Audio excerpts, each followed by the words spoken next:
ఆంధ్రప్రదేశ్లో ఎన్నికల కోడ్ అమల్లో ఉన్నప్పటికీ పోలీసుల తీరు మారలేదని, పోలీసులు తెలుగుదేశం పార్టీ క్యాడర్ని ఇబ్బందులకు గురి చేస్తున్నారని, దాంతో టీడీపీ నాయకులు కొంతమంది ఎన్నికల కమిషన్కి వారి మీద చర్యలు తీసుకోవాల్సిందిగా ఫిర్యాదు చేశారు అంటూ ఒక వార్త ఇప్పుడు సోషల్ మీడియాలో చక్కర్లు కొడుతున్నటువంటి నేపథ్యంలో ఈ అంశం మీద మనతో మాట్లాడేందుకు, చర్చించేందుకు ప్రముఖ రాజకీయ విశ్లేషకులు, ప్రముఖ సీనియర్ జర్నలిస్ట్ సిఎస్ రావు గారు మనతో ఉన్నారు. సార్తో మాట్లాడదాం. Sir, hi sir. హలో. ఈ అంశం మీద మీ విశ్లేషణ ఏంటి సార్? ఇప్పుడు జరుగుతున్నటువంటి పరిస్థితులను చూస్తే కనుక తెలుగుదేశం పార్టీ క్యాడరు, తెలుగుదేశం పార్టీకి సంబంధించిన కొంతమంది లీడర్లకి పోలీస్ స్టేషన్ నుంచి ఫోన్లు వస్తున్నాయట. ఫోన్లు వచ్చి మీరు పోలీస్ స్టేషన్లో రండి, మీ మీద కేసులు ఉన్నాయి, మిమ్మల్ని బైండ్ ఓవర్ చేసుకుంటున్నాము, సో మీ మీద కేసులు ఉన్నట్టు కావాలి, మీరు పోలీస్ స్టేషన్కి వచ్చి పోలీస్ స్టేషన్లో మీరు కూర్చోవాలి అనేటువంటి ఫోన్లు వస్తున్నాయి. రాష్ట్ర వ్యాప్తంగా కూడా ఇదే పరిస్థితి ఉంది. తెలుగుదేశం పార్టీ క్యాడర్కి కానీ తెలుగుదేశం పార్టీ లీడర్లకు కానీ అనేది వినిపిస్తుంది. కారణం ఏంటంటే పోలింగ్ ఇంకా 48 గంటలు ఉందనగా సహజంగా ఏం చేస్తారంటే నేర స్వభావం ఉన్నటువంటి వాళ్ళని, రౌడీ షీటర్ని కంపల్సరీగా పోలీస్ స్టేషన్లో కూర్చోబెడతారు. తీసుకొచ్చి 48 గంటలు పోలింగ్ అయిపోయేంత వరకు కూడా వాళ్ళని అదుపులోకి తీసుకుంటారు పోలీసులు. అదుపులోకి తీసుకొని ఫ్రీ అండ్ ఫెయిర్ ఎలక్షన్ జరపడానికి సహజంగా పోలీసులు చేసేటువంటి ప్రక్రియ అది. దాంట్లో భాగంగా వీళ్ళు తెలుగుదేశం పార్టీ క్యాడర్ని, తెలుగుదేశం పార్టీకి సంబంధించిన లీడర్లు ఎవరైతే యాక్టివ్గా ఉన్నారో వాళ్ళని ఫోన్ చేసి పోలీస్ స్టేషన్కి పిలిపిస్తున్నటువంటి పరిస్థితి కనపడుతుంది రాష్ట్ర వ్యాప్తంగా కూడా. ఎందుకు ఇలాంటి పరిస్థితి వచ్చింది అని అంటే, జగన్మోహన్ రెడ్డికి బాగా కోఆపరేట్ చేసినటువంటి రాజేంద్రనాథ్ రెడ్డి, బీజేపీ మాజీ, వాళ్ళిద్దరు కలిసి చేసినటువంటి ఒక ఎత్తుగడ 6 నెలల క్రితం ఏంటంటే, మొత్తం రాజేంద్రనాథ్ రెడ్డి ఒక 6 నెలల క్రితమే మొత్తం ఆంధ్రప్రదేశ్ ఒక టూర్ వేశారు. ఆ టూర్ వేసినటువంటి సందర్భంగా ఎస్ఐ దగ్గర నుంచి ఎస్పీ దాకా ఆ జిల్లాల్లో ఎక్కడెక్కడ ఎవరిని పెట్టాలి, వైఎస్ఆర్ కాంగ్రెస్ పార్టీకి ఎవరు అనుకూలంగా ఉంటారు, కరుడు కట్టినటువంటి వైఎస్ఆర్ కాంగ్రెస్ పార్టీ వాళ్ళు ఎవరు, లేదు మనం చెప్పినట్టు వినేటువంటి వాళ్ళు ఎవరు, తెలుగుదేశం పార్టీకి సానుభూతి పనులు ఎవరు, ఇలా వర్గీకరణ చేసుకొని ఆయన సమస్యాత్మక ప్రాంతాలు ఏముంది, అతి సమస్యాత్మక ప్రాంతాలు ఏమున్నాయి అనేది ముందుగానే ఒక చార్ట్ ఉంటుంది పోలీసుల దగ్గర. ఆ ప్రాంతాల్లో ఎవరు నియమించాలి అనే దాని మీద ఒక అభిప్రాయానికి వచ్చి ఆ జిల్లా టూర్ల సందర్భంగా అతి సమస్యాత్మక ప్రాంతాలు ఏవైతే ఉన్నాయో వాటి దగ్గర పక్కా వైఎస్ఆర్ కాంగ్రెస్ పార్టీ సానుభూతి పనులని, పక్కా వైఎస్ఆర్ కాంగ్రెస్ పార్టీ వైపు ఉన్న ఎస్ఐల్ని, సిఐల్ని, డిఎస్పీలని నియమించారు అనేది చాలా కాలంగా అనిపిస్తుంది. ఇప్పుడు జరుగుతున్నటువంటి సంఘటనలను బట్టి చూస్తే నిజమే అని అనిపిస్తుంది. అప్పుడు రాజేంద్రనాథ్ రెడ్డి ఇలా మొత్తం గ్రౌండ్ లెవెల్ నుంచి పోలీస్ ఫోర్స్ని వైఎస్ఆర్ కాంగ్రెస్ పార్టీ వైపు మొగ్గు చూపేలా ఏర్పాటు చేశారని చెప్పి అనుకోవడానికి అవకాశం ఉంది. ఎందుకంటే పల్నాడులో కానీ లేదా నంద్యాల లాంటి ప్రాంతాల్లో కానీ ఇలాంటి చోట్ల జరుగుతున్నటువంటి కొన్ని సంఘటనలను చూస్తే కనుక, లేదా చిత్తూరులో కానీ ఇలాంటి చోట్ల జరుగుతున్న సంఘటనలు కనుక చూస్తే రాజేంద్రనాథ్ రెడ్డి చేసినటువంటి మొత్తం సెటప్ ఏదైతే ఉందో అది జగన్మోహన్ రెడ్డికి, వైఎస్ఆర్ కాంగ్రెస్ పార్టీకి అనుకూలంగా ఉందని చెప్పి మనం విశ్లేషణ చేసుకోవచ్చు.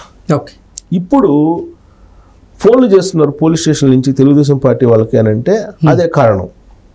ఇవన్నీ అబ్జర్వ్ చేసిన తర్వాత ఈ ఎలక్షన్ వాచ్ అనేది ఒకటి పెట్టారు, సిటిజన్స్ ఫర్ డెమోక్రసీ అనేది ఒకటి పెట్టారు. ఈ సిటిజన్స్ ఫర్ డెమోక్రసీ అనే దాంట్లో రిటైర్డ్ ఐఏఎస్లు, రిటైర్డ్ ఐపీఎస్లు ఉన్నారు.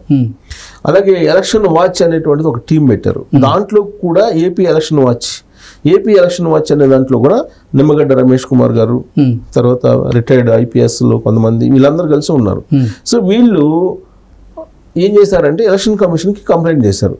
ఇట్లా పోలీసులు ఇంటెన్షనల్గా కొంతమందిని పిలుస్తున్నారు, వాళ్ళు పర్టికులర్గా తెలుగుదేశం పార్టీకి సంబంధించినటువంటి వాళ్ళు ఎలక్షన్ వాచ్లో మేము గమనించాము, కాబట్టి వీళ్ళ మీద చర్యలు తీసుకోండి ఆయా పోలీస్ స్టేషన్లో ఉండేటువంటి అధికారుల మీద అనేది ఈసీకి ఒక కంప్లైంట్ నిమ్మగడ్డ రమేష్ కుమార్ చేశారు.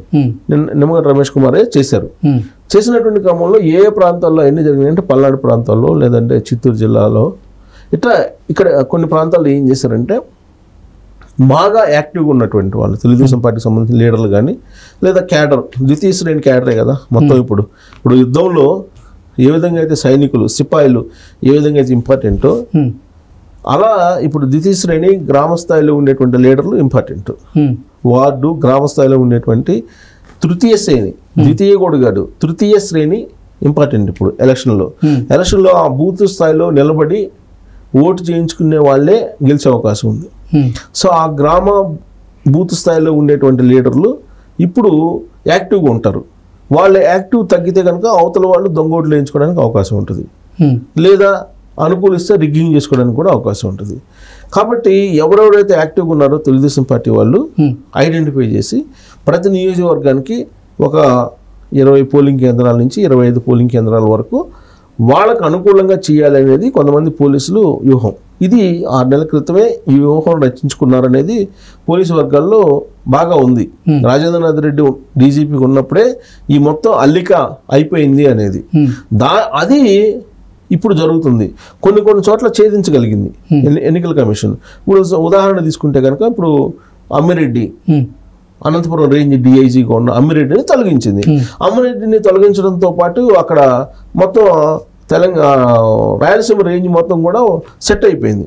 ఎందుకంటే డిఐజీ అంటే అక్కడ మొత్తం రాయలసీమ మొత్తం అతని ఆధీనంలో ఉంటుంది. సో అతని ఆధీనంలో ఉంటుంది కాబట్టి అతను ఏ ఆర్డర్ పాస్ చేస్తే అది సిబ్బంది అంటారు. ప్లస్ కింద సిబ్బంది వైఎస్ఆర్ కాంగ్రెస్ పార్టీ వాళ్ళు ఉన్నారు కాబట్టి చాలా మంది వేసుకున్నారు కాబట్టి వాళ్ళకన్నా ఆయన కూడా ఉండే అవకాశం ఉంది. ఇప్పుడు ఆయన్నే తొలగించారు కాబట్టి కింద వాళ్ళు అంత ధైర్యం చేసేటువంటి అవకాశం లేదు. అయినప్పటికీ కొన్ని చోట్ల తెలుగుదేశం పార్టీ వాళ్ళని పిలవటం, వాళ్ళ మీద కేసులు ఉన్నాయని చెప్పేసి వాళ్ళని అదుపులోకి తీసుకొని పోలీస్ స్టేషన్లో పెట్టడం, తర్వాత రౌడీ షీట్ ఉన్నటువంటి వాళ్ళు ఎవరైతే ఉన్నారో వాళ్ళందరినీ తీసుకొచ్చి పెట్టడం, ఇవన్నీ కూడా జరుగుతున్నాయి. ఎలక్షన్ కమిషన్ తాజాగా ఇచ్చినటువంటి గైడ్లైన్స్ ప్రకారం ఏజెంట్లుగా రౌడీ షీటర్లైనా కూర్చోవచ్చు, క్రిమినల్ కేసులు ఉన్నటువంటి వాళ్ళైనా కూర్చోవచ్చు, దానికి ఎలాంటి అభ్యంతరం లేదు. పైగా ఆర్ఓల దగ్గరికి పోయి పర్మిషన్ తీసుకురావాల్సిన అవసరం లేదు.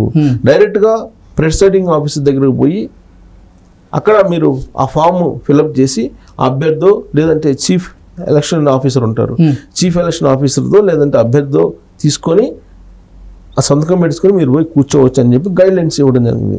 ఈ గైడ్లైన్స్ ఎందుకు ఇచ్చారు? కొంతమంది ఆర్ఓల్ని వైఎస్ఆర్ కాంగ్రెస్ పార్టీ వాళ్ళకి అనుకూలంగా ఉండేటట్టు వేయించుకున్నారు అనేటువంటి ప్రచారం కూడా ఉంది రిటర్నింగ్ ఆఫీసర్స్ని. సో ఆ రిటర్నింగ్ ఆఫీసర్స్ ఆల్రెడీ పోస్టల్ బ్యాలెట్లు సందర్భంగానే చూపించారు పక్షపాతం. అందుకే ఇప్పుడు ఏం చేస్తున్నారు, ఏజెంట్లని కేసులు ఉన్నాయి లేదంటే రౌడీ షీట్ ఉంది ఇలాంటి స్క్రూటినీ అవసరం లేదు, ఆర్ఓలు సర్టిఫై చేయాల్సిన అవసరం లేదు, అలాగే పోలీస్ స్టేషన్లో సర్టిఫై చేయాల్సిన అవసరం లేదు, అసలు కేసులకి ఏజెంట్కి సంబంధం లేదు, ఎన్ని కేసులు ఉన్నా కానీ మీరు ఏజెంట్కి కూర్చోవచ్చు అని చెప్పి ఒక గైడ్ లైన్ ఇవ్వటం జరిగింది ఎలక్షన్ కమిషన్. అది అంతటితో పరిష్కారం అయింది. కానీ ఇప్పుడు ఏం చేస్తున్నారు, పోలీసులు తమకున్నటువంటి అధికారాలు లేదా ఎన్నికల గైడ్ లైన్స్ ప్రకారం నేర స్వభావం ఉండేటువంటి వాళ్ళని 48 గంటల ముందు పోలీస్ స్టేషన్లో కూర్చోబెట్టచ్చు. ఆ నిబంధన ప్రకారం తెలుగుదేశం పార్టీ వాళ్ళని రాష్ట్ర వ్యాప్తంగా యాక్టివ్ క్యాడర్ని, యాక్టివ్ లీడర్స్ని తీసుకొచ్చి పోలీస్ స్టేషన్లో పెడుతున్నారు అనేది ఇప్పుడు ఎలక్షన్ వాచ్ గ్రహించింది. ఆ ఎలక్షన్ వాచ్కి సంబంధించి కంప్లైంట్ ఈసీకి చెప్పారు.